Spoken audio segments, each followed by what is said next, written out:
Olá pessoal, mais um vídeo no canal, vídeo com informações sobre o Flamengo, que nesse domingo folgou e de maneira literal nem treinamento teve. Segunda-feira se reapresenta e inicia a preparação para pegar o Criciúma no próximo dia 20, jogo pelo Campeonato Brasileiro. Lembrando que esse jogo, mando do Flamengo, será em Brasília, no estádio Mané Garrincha, o gramado do Maracanã, inclusive, vai passar por uma preparação especial para poder melhorar um pouco o terreno para Flamengo e Fluminense voltarem a atuar no estádio. No vídeo de agora vamos falar sobre Marcos Antônio, porque dois clubes brasileiros entraram na briga com o Flamengo, entraram em contato com a Lazio e entraram na briga com o Flamengo para tentar a contratação do volante Marcos Antônio, e também o presidente do Zenit falando sobre Claudinho. Ele falou, mas o que ele falou não deixou a torcida do Flamengo muito animada não, muito pelo contrário. Isso tudo e muito mais no vídeo de agora. Antes de mais nada, galera, só uma curiosidade, porque acabou de acabar a final da Eurocopa, a Espanha foi campeã em cima da Inglaterra, 2-1. Jogo, no primeiro tempo eu esperava mais, no segundo tempo foi bem mais animado, inclusive com gol da Espanha nos minutos finais. E uma curiosidade é que o preparador físico Antônio Gomes, que trabalhou no Flamengo na comissão técnica do Paulo Sousa, ele foi campeão da Eurocopa com a Espanha, ele estava lá na comissão técnica, na verdade está ainda na comissão técnica da Espanha. Então fica essa curiosidade aí, porque de fato eu nem lembrava, e só dando os créditos, foi o Gabriel Orfan, jornalista, que lembrou isso, e eu li no Twitter dele. Então parabéns ao Antônio Gomes, um profissional que, querendo ou não, é bem capacitado, tanto é que está na seleção espanhola agora. Eu acho o Paulo Sousa e a sua comissão técnica extremamente capacitados, mas no Flamengo, de fato, não deram certo. Outra curiosidade aqui, galera, porque o Portugal está em alta, né? Vários jogadores do Flamengo estão deixando o Flamengo, jovens deixando o Flamengo para jogar no Campeonato Português. Recentemente, inclusive, o Hugo Souza retornou de um clube português que ele estava emprestado, e nos últimos dias, Diegão fechou com Paços de Ferreira. Em definitivo, o Flamengo vai ficar com o percentual dele, me falaram cerca de 25% que o Flamengo fica com o percentual dele para uma venda futura, e ele entra numa lista seleta aí de alguns jovens que foram negociados com clubes portugueses em um passado recente, nesse ano inclusive. Vamos lá: Diegão, Paços de Ferreira; Vitor Thiago foi para o Famalicão; Daniel Cabral para o Estrela Amadora; Peterson, emprestado para o Estrela Amadora, depois de ser emprestado ao Atlético Paranaense, mas acabou sendo afastado por conta de um ato de disciplina, e agora o Flamengo empresta esse jogador para o Estrela Amadora. O André, que foi emprestado ao Estrela Amadora, e depois o Estrela Amadora exerceu a opção de compra, comprou o jogador, o atacante, e agora Verton foi vendido ao Leixões por 1 milhão de euros, cerca de 5,9 milhões de reais. O campeonato português, o futebol português, ele é muito atrativo para jogadores brasileiros por conta da facilidade na adaptação.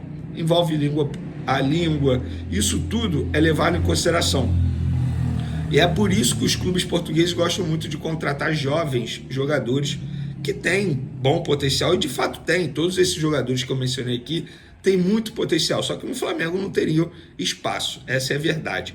E a Eurocopa chegou ao fim, daqui a pouco a Copa América vai chegar ao fim, Argentina e Colômbia vão entrar em campo na noite desse domingo, mas para o Uruguai acabou, o Uruguai conseguiu ganhar o terceiro lugar, bateu o Canadá, e vários jogadores, 4 jogadores do Flamengo estavam com a seleção uruguaia, e fazendo um balanço rápido aqui da atuação desses 4 jogadores na Copa América. De La Cruz atuou 5 jogos, 4 como titular, totalizando 355 minutos. Ele deu 2 assistências na competição. O Vinha, 5 jogos, sendo todos como titular, também 355 minutos em campo. Fez um gol e deu uma assistência. Arrascaeta, 5 jogos, apenas 1 como titular, 163 minutos em campo e deu uma assistência. E o Varela, ele foi acionado em 2 jogos, totalizando, entre aspas, apenas 45 minutos. Ele, inclusive, foi expulso na semifinal contra a Colômbia e não pôde jogar a final. O De La Cruz também não pôde jogar a final porque estava suspenso por conta de cartão amarelo. E uma curiosidade é que os torcedores uruguaios não gostaram muito do Arrascaeta na Copa América, não. Uma repercussão extremamente ruim para cima do meia do Flamengo. Inclusive, muitos falando, esperamos que o homem de gelo de Arrascaeta também se aposente da seleção nacional. Rapaz, o negócio ficou feio pro lado do Arrascaeta, que não chame mais, que ele continue atuando apenas pelo Flamengo. Bom para o Flamengo, ruim para ele, obviamente.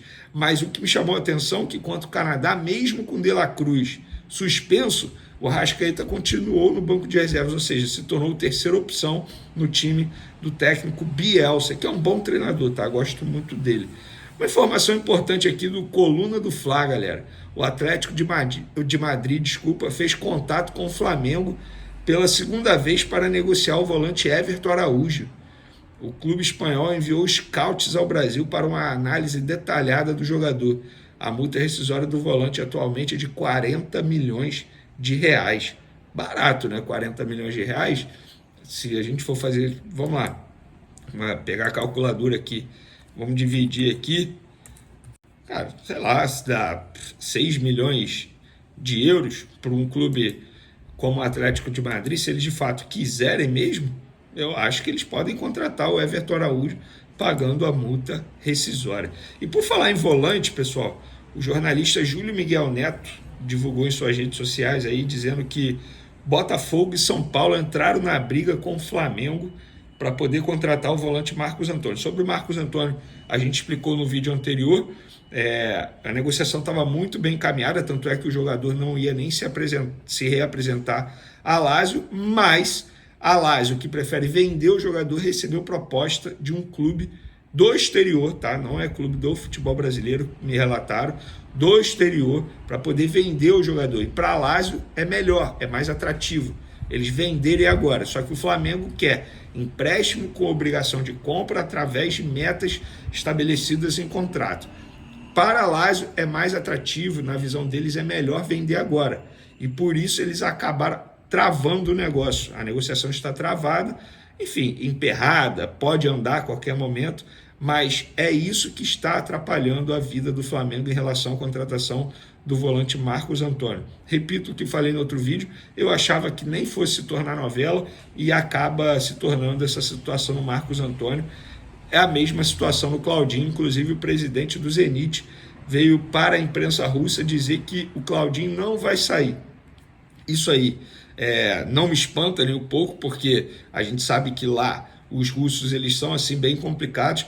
Inclusive, questionei uma pessoa envolvida na negociação que falou que o Zenit não gostou nem um pouco pelo fato de ter vazado antes do jogo contra o Krasnodar, que foi um jogo extremamente importante na final. Tanto é que a gente mencionou aqui a entrevista do Claudinho ao jornalista brasileiro Fábio Aleixo, que fica lá na Rússia acompanhando o futebol russo. Ele foi questionado se iria sair, o próprio Claudinho não respondeu. Eu acho que se não tivesse nada com o Flamengo, ele não teria feito o que ele fez, ele teria dito logo, eu vou ficar, não tem isso de Flamengo, mas o próprio jogador despistou, saiu pela tangente e não acabou respondendo. E sobre o Zenit, inclusive uma curiosidade, o Zenit tentou envolver Matheus Gonçalves, jovem meia que se destacou contra o Fortaleza, na negociação. Queriam botar o Matheus Gonçalves na negociação. A priori, o Matheus Gonçalves não vai entrar nessa negociação. A ver, mas de fato o Zenit gosta muito do jogador. Inclusive, pessoas que gerenciam a carreira do Matheus Gonçalves me confirmaram que o Zenit tem sim interesse. E outro clube que antes do jogo contra o Fortaleza tentou foi o próprio Fortaleza. Vocês sabiam dessa? Fortaleza tinha tentado o Matheus Gonçalves por empréstimo. O Flamengo vetou respondendo ao Fortaleza, segundo um membro da diretoria do Fortaleza, o seguinte: olha, empréstimo não nos interessa, porque a qualquer momento a gente pode receber uma proposta de venda. E receberam, que foi do Red Bull Bragantino, mas o valor não é algo que o Flamengo espera, digamos assim. Não fez com que o Flamengo topasse fazer negócio, repito, 5 milhões de euros por 50%, dá 30 milhões de reais por 50% de Matheus Gonçalves. Eu acho que é um jogador que tem muito potencial, tanto é que ele mostrou contra o Fortaleza, repito aqui, mas se ele não tiver muitas oportunidades, não tem como o Flamengo fazer uma grande venda, ou até mesmo os empresários conseguirem uma grande proposta por ele nesse momento. Lembrando que os empresários estão buscando uma proposta de algum clube do exterior para tentar tirá-lo do Flamengo pelos últimos meses, porque ele não está tendo muitas oportunidades. Isso a gente já falou aqui algumas vezes. Mas é isso, o presidente do Zenit, entre aspas, tentando jogar um banho de água fria aí na torcida do Flamengo, mas no lado do Flamengo afirma a mesma coisa, já teve reunião com as pessoas responsáveis pela rede social dele, já teve essa reunião para preparar anúncio, no lado do Flamengo já está tudo pronto, agora é esperar o departamento de futebol do Flamengo conseguir ajustar esses detalhes aí com o Claudinho. O Flamengo está revivendo o sonho de ter um clube na Europa e está estreitando laços com o Leixões, de Portugal. Esse projeto voltou a ser discutido nos corredores do clube, com diversos modelos de negócios sendo analisados. A internacionalização da marca é uma das principais metas da gestão que comanda o Flamengo desde 2019. O clube voltou a debater a ideia de possuir uma equipe na Europa. No entanto, o modelo específico ainda não foi definido e pode não envolver a compra imediata de um clube. Nesse contexto, o Flamengo está fortalecendo seus vínculos com o Leixões, de Portugal. O objetivo do Flamengo é abrir as portas para o mercado europeu, aumentar sua visibilidade, gerar receita em euros e criar uma vitrine na Europa para alguns de seus jogadores, especialmente os jovens que estão em transição da base para o profissional. Um estudo já discutido dentro do Flamengo aponta que jogadores atuando na Europa têm um valor de mercado 20% maior do que os que jogam na América do Sul. Essa informação reforça a discussão para que o projeto de internacionalização avance. Uma das possibilidades debatidas é começar com uma parceria e, posteriormente, efetuar a compra do clube. A projeção é que, assim como no caso do Tondela, o Flamengo tem um custo inicial baixo e receba pela utilização de sua marca. Embora o Flamengo ainda não tenha definido qual clube será parte desse projeto de internacionalização, o Leixões, da 2ª Divisão de Portugal, se destaca como um forte candidato.